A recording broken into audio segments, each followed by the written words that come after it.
So welcome everyone, and thanks for attending the DEI Day of the ISMTE Global event. So my name is Mate Palfi, and it's my absolute pleasure to introduce Margaret Crosby-Arnold. So Margaret's expertise is in global European history in the early modern and modern periods. She researches and writes about constitutional and legal development, gender, migration and diversity, economic entanglement and globalization, and the interconnections between domestic and international conflict and conflict resolution. She's held positions in her 20-year career at King's College London in the UK, Howard University in Washington, D.C., and Columbia University in New York, before the recent startup of Roan Institute, a private firm. Here she is creating and encouraging economic development of competitive career and livelihood options for humanities PhDs beyond the academic trust. She also aims to level the knowledge gap between the fortunate few at research-run universities and the wider publics by dismantling exclusive systems and institutions of dissemination. Open access preprints help close such knowledge gaps, and she's teamed with SSRN to develop and launch History RN, where she currently serves as the Global Network Director. The title of Margaret's talk is A Historical Perspective of Diversity in Publishing. So there will be time for questions, so please drop them in the Q&A during the talk, and we'll have a discussion afterwards. So Margaret, the virtual stage is yours. Great, thank you. So good morning, good afternoon, or good evening, wherever you may be watching from. We've already had the basic introduction, and you can see the slide. The topic of my talk is a historical perspective of diversity in publishing, and I come at this, as mentioned, from the perspective of a historian. My sense has become that we might, in historical perspective, be suffering from a little bit of a saturation with the problem. In a discussion about diversity, what is the well-known problem? It is, of course, exclusion, discrimination, and a variety of isms, longue durée. We have a long trail now of scholarly books and articles that are now joined by news media outlets, blogs, and a whole host of new media, as well as debates about public memorials and so on that draw attention to the long problem, if you will. Now, this is not to be dismissive of the problem in any way, but more than a century on from debates that began with anti-slavery, women's rights, and so on, we do seem to be stuck on discussions about the problem, producing sequels of the same isms, themes, or so. And arguably, we have done so to the degree that we are producing perhaps socio-political boredom, numbness, and indifference to in large swaths of the population. And hence, this may help to explain in some respects why we are experiencing rising extremism and populism, even as we fill bookshelves with books about isms, if you will. Do we and how can we shift gears, is my thinking. Think strategically and get solution oriented so that we no longer have to keep talking about the problems because we have in fact shifted into ways that we may be solving those problems. How can we shift gears again in asking this question? And my response to this is yes. And we must, that we have to try to do more as scholars to make a difference in the everyday of our social political reality and not simply hide in our ivy towers writing about what we want to write about, and that's it. I think that we need to engage more publicly. So what is SSRN? Most of you will know what SSRN is. Founded in 1994, and it has grown to become the most interdisciplinary service of its kind. And represents a full spectrum. I won't go over this in detail or so, but I envision partnering with SSRN in large measure to solve some of these problems. This is the yes, and we must. And then we have to move on, of course, to think strategically to the how-to. And here I want to talk about two things, two sides of that how-to. The operations aspects when we think about publishing, and also the substantive historical subject matter, i.e. what do we publish? What do we decide to publish? What stories do we decide to publish, research, and write about? So operations, here is where I think the preprints come into play. And a preprint is a version of a scientific or scholarly research paper that is publicly distributed preceding formal peer review. And I'll talk about peer review and usefulness or not of it a little later in this discussion. So how are preprints changing the publishing landscapes? landscape. Preprints are quickly becoming an important element in research, and you can see the layout there on the side. More scholars in the social sciences. This has been common in the biological sciences, but more scholars in the social sciences are also beginning to post preprints or so. And there is growing support for preprints from funders and so on. Roughly 30 new preprint servers have been launched in the last 5 years. Um, at SSRN, we have something called First Looks, and First Looks is a partnership between SSRN and some of the world's leading and most influential journals. Well, what are the benefits to the authors? This helps raise an author's research profile, spark collaboration. It's a means of marketing, disseminating one's research, and also speeding access to research. The average time to publish a regular journal article in the historical profession is 2 years. From the time that an article is submitted. That's an awful long time, especially in our digital age, where the demands for scholarship really are sped up in lots of ways when you consider the public debates and the place of history in these public debates. So this then also allows for the broader dissemination of research and strengthens the influence of historical and other research in the social sciences. So this is a sample, an example of a journal that is on SSRN. Here, this is the Social Sciences and Humanities Open, and you can see here that what the partnership looks like. Give you another example. This is a journal of the Journal of Archaeological Science. Give you another example of what this looks like. And then also, I think it's important that we can bring new players into the equation. It's often been the case that the journals that are published, of course, are in Europe or they are in the United States or something along those lines. This allows for journals that are published perhaps outside of that once closed circle to also begin to circulate more globally or so. And an example of that is this particular journal. And then here again, there's a partnership with SSRN and First Look. All right. So, what is the impact then of early stage social sciences research posted on SSRN? It's cited widely in the media, drives public discourse and policy recommendations. All right. So, in an environment where history is, again, one of the major contested subjects of debate, the publication of more early stage historical research could, in fact, engage these debates earlier or so. So, this is an example of some of the early stage research that's been published on SSRN. And we could shift here and see the impact.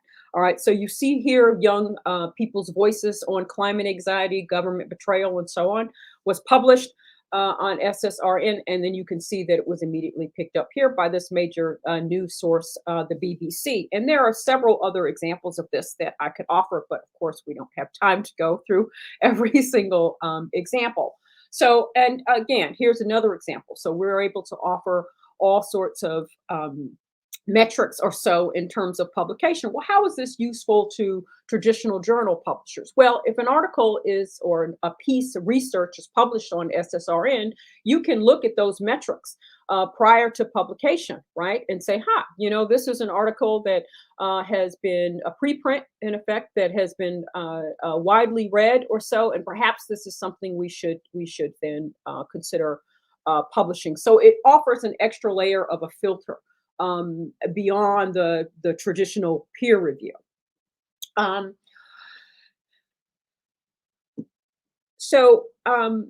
History Research Network was launched in November of 2020, and I worked with SSRN to develop this network, the point of which was to increase awareness of history as a discipline and an area of study. I mean, in the popular imagination, people tend to think of history as, rote memorization of facts. That's not, in fact, what it is. And as I often explain to people, stop for a moment and try to remember everything that happened in the world yesterday, and you will soon remember that you cannot. Now you imagine what the task is of historians to go back and research what happened 100 years ago or even 20 years ago.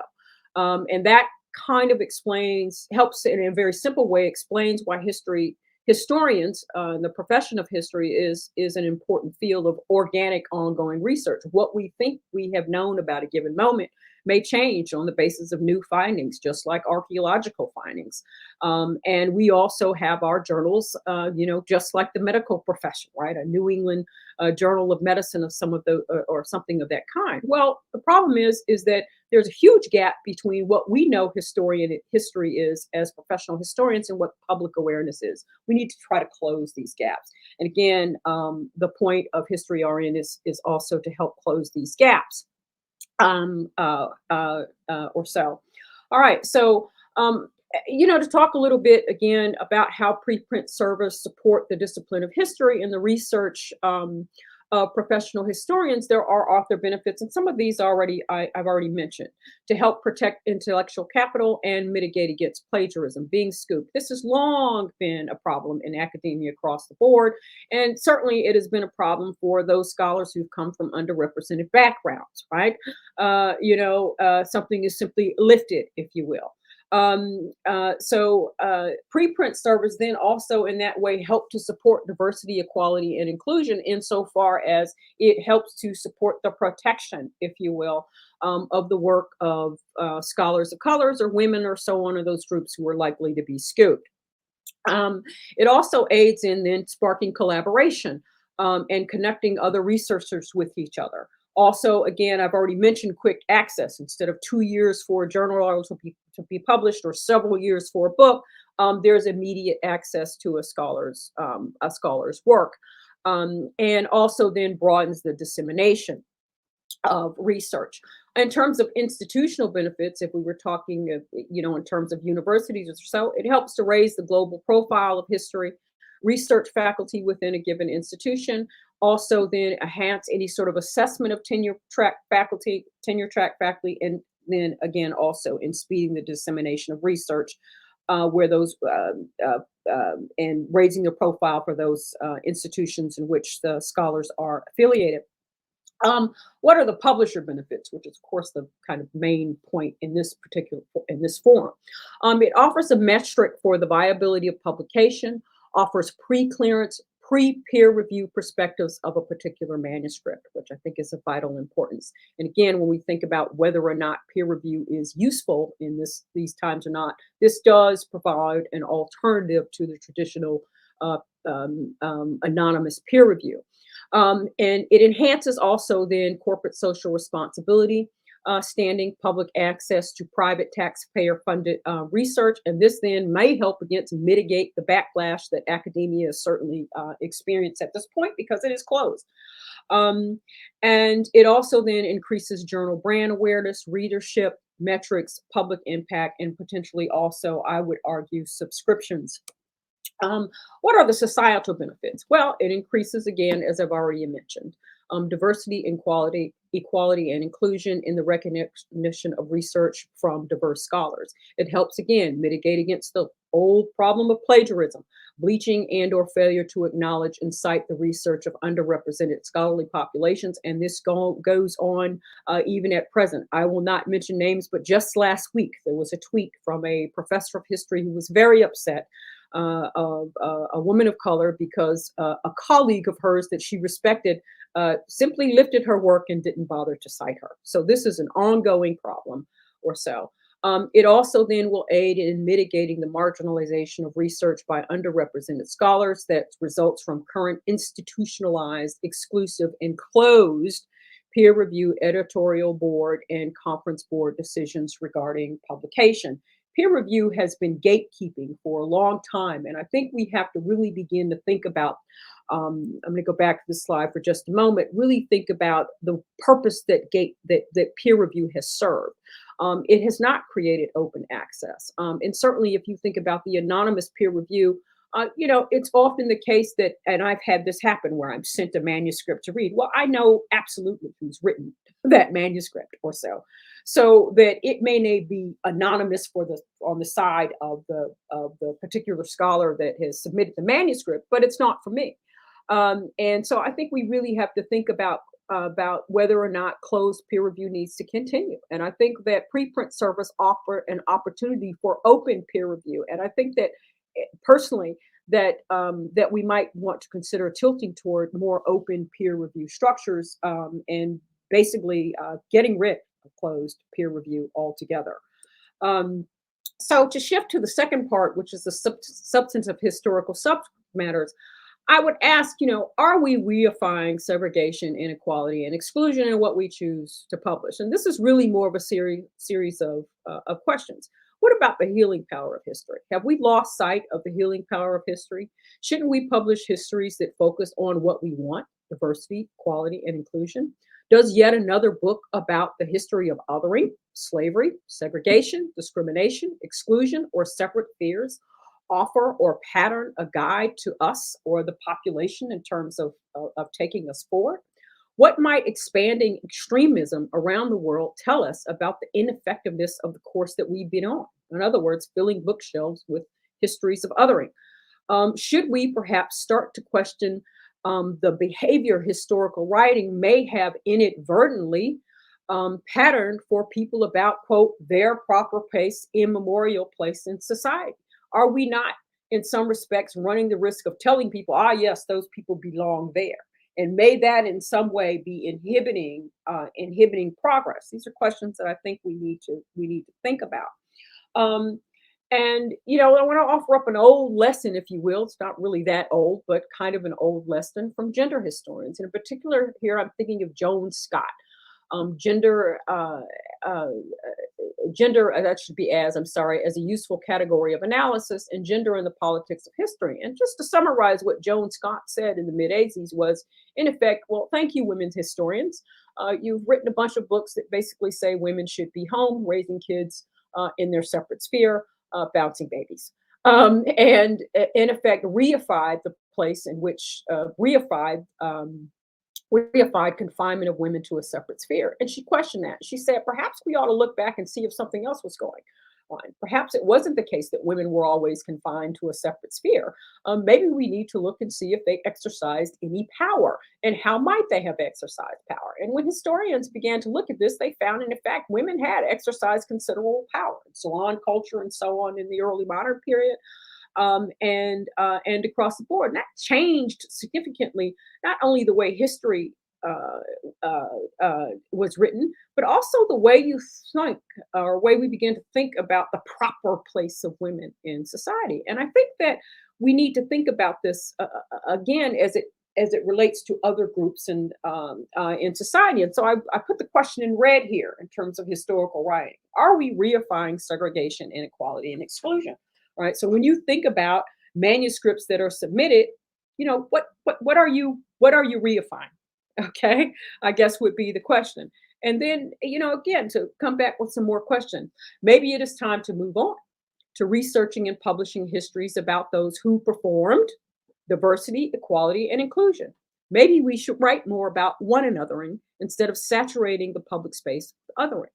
Rather, the way gender historians ushered in a shift from inscribing women's socio-political separation in a separate sphere to write about their immemorial participation in early modern salon culture, etc., the same needs to be done elsewhere.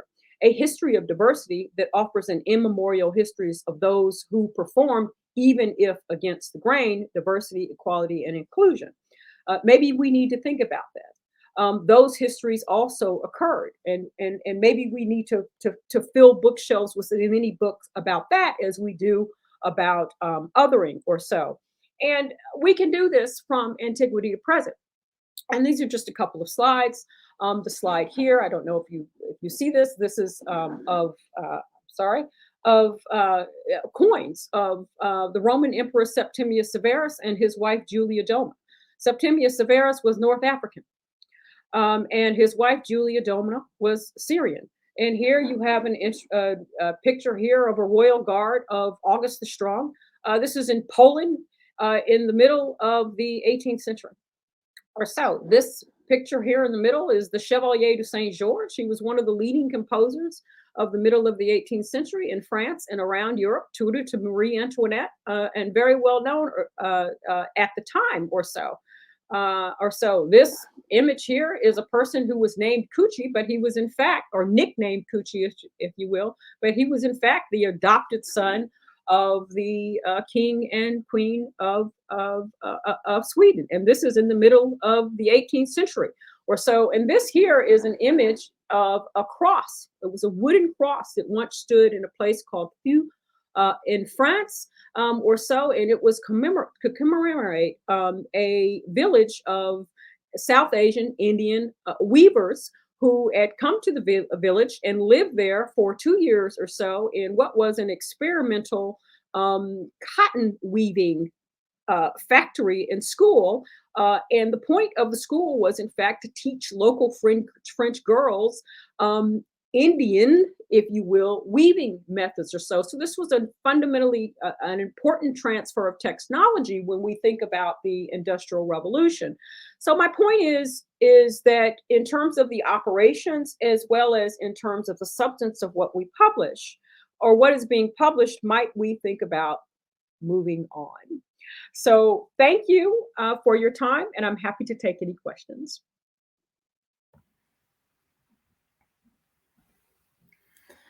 Thanks, Margaret. That was amazing. So I'll wait a couple moments until some questions come in. Maybe I can start with a question to the first part, to the preprint part. Yeah. So, I mean, there was a study last year. So this is for bioarchive, so preprints of life sciences, but they show that the geographical distribution of authorship on bioarchive is actually very biased to the US and the United Kingdom. So even when you look at it in comparison to the overall scientific output, whereas other countries like China, Russia show lower levels of preprint adoption. I'm just wondering if you know any data of this for SSRN, for example, and if you have any thoughts on how we can kind of increase adoption in these underrepresented areas, since preprints offer such a great leveling ground. I would say that for the actual data, I would need to consult SSRN for that data, and I'm happy to provide you with that offline via email or so. I think that just in terms of of changing, this is about reaching out. This is about the sort of grassroots, making people in regions that have been underrepresented aware of these platforms and encouraging them to participate in these platforms. But that's not just something that I think is confined to these regions, as you say, where there's been the underrepresentation of scholars or so. But I think also even within societies where there's been a high representation of scholars, there's still underrepresentation in certain groups. And it's going to be a bit of a slog, if you will, or so. But I think it's sort of a grassroots effort within and amongst scholars and scientists, if you will, to create awareness, to explain these platforms. And then also beyond that, beyond the existence of the platform, I think it's going to entail also working with universities. I mean, part of the problem is that scholars focus on what's going to get them tenure. Right? They're focused on their career or trajectory. Certainly in the historical profession, yes, what matters is that I've been published in a peer-reviewed journal. Well, we have to change that. All right, you have to change the way we think about peer review. Do we really need, Inquisition-style peer review at this point? Yes, absolutely. There was a time before the internet where, taking an article and sending it around and having someone give their review and sending it back to the publisher made sense. But the reality is we now have different technology. And it is possible to have open peer review. And I think given the fact that peer review has served as a gatekeeper, in effect, to exclude people for so long, that these preprint servers offer an opportunity for us to end that culture. And I think that in the interest of greater diversity and equality and inclusion, not only of all groups within a society, but around the world, I think that's important. And I think it's also in the interest of science, right? What are we doing? Right? The whole point is to take in as much information as we can to advance ourselves or progress ourselves. And if we're lopping off great swaths of knowledge in various parts of the globe or even in sectors of society, are we really advancing ourselves, or are we really just perhaps, preaching to the choir, right? And maybe we need to sort of open things up a bit. I hope that answers your question. Yeah, no, that's great.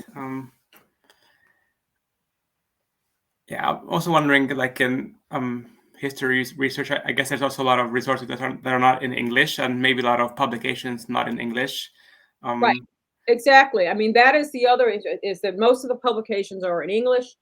And it's, I think, also important, and SSRN does this, allows a space for people to publish in whatever language they're comfortable in. And so, yeah, absolutely, I think that's also important, and I think it's important to sort of widen the circle of those who contribute to the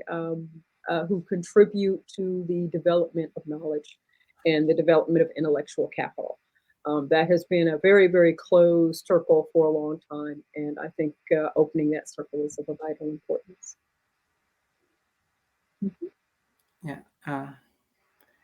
Yeah, thanks a lot. Since the next session is starting in, I think, in like 3 minutes, I think we can stop here. So I invite everyone to join the next session, which will be on storytelling for a more equitable open science enterprise. And I just want to thank Margaret again for a really, really interesting presentation. I see a lot of claps coming. I don't know if you can see it on your PowerPoint. You see it. Thank you all. Please feel free to reach out to me at any time. I'm happy to follow up. Okay, thanks a lot.